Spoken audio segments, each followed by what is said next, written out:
So hello student, today we are going to start with a new topic, that is the energy of a capacitor. So when the charges are stored in that capacitor, जो हमारे पास एक capacitor है उसका एक plate positive होता है, आपको पता है, और एक प्लेट नेगेटिव होता है, ठीक है, and they have a D distance between them. तो अब क्या है, जब एक प्लेट दूसरी प्लेट को चार्ज करेगी तो वर्क जो चार्ज ट्रांसफ़र होगा, उस चार्ज को जो ट्रांसफ़र होने में जो वर्क डन लगेगा, that stores in the form of potential energy and that is the energy of a capacitor. ठीक है. सो मतलब ये चीज पहले हमारे पास जो कैपेसिटर था, दैट इज़ इनिशियली उसके अंदर जो चार्ज था वो क्या था, ज़ीरो. ठीक है, इनिशियली चार्ज क्या था, ज़ीरो. ठीक है. एंड उसके बाद उसके अंदर जो चार्ज आया, ठीक है, फाइनल चार्ज क्या आया, ठीक है, फाइनल चार्ज आया उसके अंदर Q. तो अब जब हमारा ये चार्ज ट्रांसफ़र हुआ, ज़ीरो से Q तक चार्ज जो ट्रांसफ़र हुआ होगा, पहले बॉडी अनचार्ज थी, फिर बॉडी चार्ज होगी, तो इस दौरान जो चार्ज ट्रांसफ़र हुआ, इस चार्ज को ट्रांसफ़र करने में जो वर्क डन लगा, ठीक है, the amount of work done we spend that store in the form of potential energy. तो अब हम वही निकालेंगे कि इस कैपेसिटर की एनर्जी होती कितनी है. So D W is the amount of, हम लोग पहले पूरा वर्क डन नहीं निकालेंगे, आपको पता है, पहले हम लोग D W is the amount of work done. हम किसके लिए निकालेंगे ये work done, to move a charge, to move a D Q charge, to move a D Q charge from plate A to B. तो पहले पूरा work done नहीं निकाल रहे, पहले थोड़ा सा वर्क डन निकाल रहे हैं डी क्यू चार्ज को ट्रांसफ़र करने के लिए from plate A to plate B. ठीक है. तो ये चार्ज कितना होगा मेरे पास, ये चार्ज होगा हमारे पास, वर्क डन का फॉर्मूला क्या होता है, पोटेंशियल इनटू चार्ज. ठीक है. तो ये थोड़े के लिए आया, पूरे के लिए निकालने के लिए क्या करेंगे, हम इंटीग्रेट कर देंगे, इंटीग्रेट बोथ साइड्स, हम इंटीग्रेट करेंगे, इंटीग्रेट बोथ साइड्स. तो हमने इंटीग्रेट किया, so this we have start integration. ठीक है. तो इंटीग्रेशन कहाँ से होगी, वो होगी हमारी ज़ीरो से लेके Q तक. So integration we have do from zero to Q. तो इंटीग्रेशन हो जाएगी हमारी ज़ीरो से लेके Q तक. ठीक है. तो ये अभी कैंसिल हो जाएगा, यहाँ W बचेगा हमारे पास. ठीक है. और यहाँ पे क्या आएगा हमारे पास, यहाँ पे हम V का वैल्यू पुट करेंगे. V का वैल्यू क्या होता है, Q अपॉन C, कैपेसिटेंस के फॉर्मूला से. तो ये आएगा Q upon C and that is dQ. तो चार्ज ट्रांसफर हो रहा है हमारे पास ज़ीरो से लेके Q तक. अब इस Q को, ठीक है, this Q and this is the Q, इसका तो इंटीग्रेशन होगा, क्योंकि यहाँ पे छोटा किसको किया था, हमने चार्ज को किया था. जिस भी वेरिएबल को छोटा करो उसका इंटीग्रेशन होता है, और कैपेसिटेंस को हम कॉमन ले लेंगे, कांस्टेंट ले लेंगे यहाँ पे. तो कैपेसिटेंस चेंज नहीं हो रही है, इसे कांस्टेंट ले लिया, और ये हमने क्या किया, Q का इंटीग्रेशन कर दिया फ्रॉम ज़ीरो टू Q. अब हमारे पास क्या होगा, हमारे पास यहाँ पे हमारे पास जो यहाँ पे इंटीग्रेशन आएगी, पावर 1 है, तो आपको पता है when anything raise to power n, तो उसका इंटीग्रेशन क्या होता है, n raise to power 1, power में 1 ऐड और नीचे भी पावर में 1 ऐड. तो यहाँ पावर 1 है, तो यहाँ पे 1 + 1 हो जाएगा, और नीचे भी 1 + 1 हो जाएगा, that is from zero to Q. तो ये आएगा, मेरा वर्क डन आ जाएगा हाफ, 1 + 1 दैट इज़ 2, नीचे भी 2, that is from zero to Q. तो हम क्या करेंगे, हम इस 2 को बाहर ले आएंगे, इंटीग्रल कांस्टेंट, तो अंदर बचा Q² और बचा 0 से Q.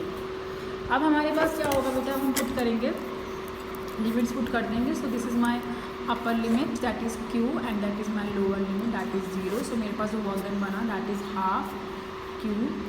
ठीक है, हाफ, नीचे C है, half Q² upon C. So this is my work done, and this work done is stored, this work done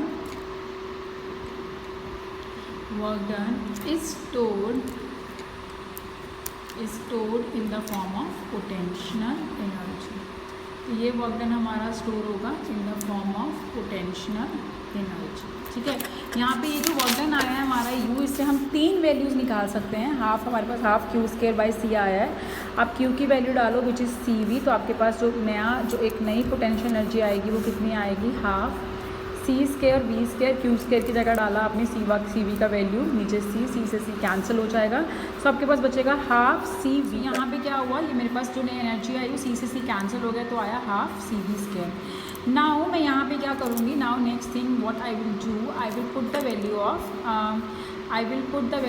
C, that is Q upon V.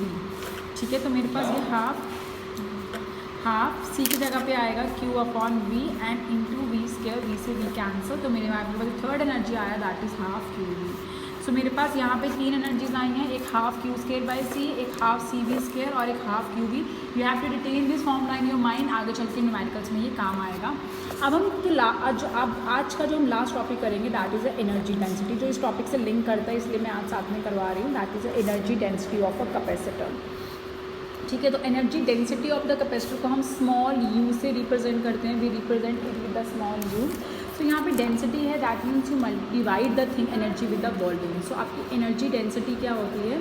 So energy density is the energy of a capacitor,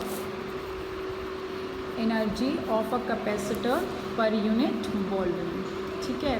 so that is per unit volume, ठीक है। तो energy का formula आपने अभी निकाला, ये formula use कर लेते हैं, half C V square, half C V square, और ये नीचे हो जाएगा वॉल्यूम, ठीक है, और स्मॉल यू। अब आप लोगों को ध्यान रखना है ये पोटेंशियल है और ये वॉल्यूम है, ऐसा नहीं होना चाहिए कि आप वी से वी कट कर रहे हैं यहाँ पे, ठीक है। तो ये पोटेंशियल है और दूसरा क्या है, नीचे वाला क्या है, वॉल्यूम है।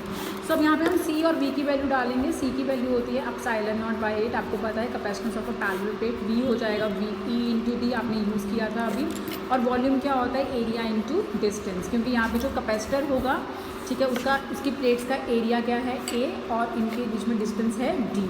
तो यहाँ पे वॉल्यूम क्या होगा इस कैपेसिटर का, एरिया इंटू डिस्टेंस। एरिया की यूनिट मीटर स्क्वायर, डिस्टेंस की मीटर, तो मीटर स्क्वायर इंटू मीटर क्या बनेगा हमारे पास, मीटर स्क्वायर। तो now we put the values, ये यू मेरे पास आएगा हाफ, सी की वैल्यू आ जाएगी epsilon naught A by D, V square आएगा ई इंटू डी का होल स्क्वायर, और मेरे पास वॉल्यूम आएगा एरिया इंटू डिस्टेंस, ठीक है। कि डी से डी कैंसिल हो जाएगा, मेरे पास ए से ए कैंसिल हो जाएगा, ठीक है। तो मेरे पास क्या बचेगा, मेरे पास बचेगा यू हाफ एप्सिलॉन नॉट ई का स्क्वायर, और साथ में डी बच जाएगा, नीचे भी एक डी बचेगा, वो डी से डी कैंसिल हो जाएगा, तो आपके पास आएगा half epsilon nought E square. So this is your u half epsilon nought E square. So this is your energy density. So ये वैल्यू होगी हमारी किसकी, एनर्जी डेंसिटी की वैल्यू होगी, ठीक है। सो ये आपको you have to retain this thing in your mind, ठीक है। तो हम लोग इसके ऊपर भी तो न्यूमेरिकल्स में यूज़ होगी, तब हम लोग इसको न्यूमेरिकल्स में यूज़ करेंगे, ठीक है। Thank you for watching my video class. If you have any doubt in this concept you can ask me, ठीक है, and start practising this derivation. And if you have, अगर कोई भी डाउट आता है तो आप मुझसे पूछ सकते हैं। ये जो एनर्जी होगा, याद रखिएगा, ये एनर्जी पोटेंशियल एनर्जी की फॉर्म में स्टोर होगी, ठीक है। So thank you for watching my video class. Stay home, stay safe.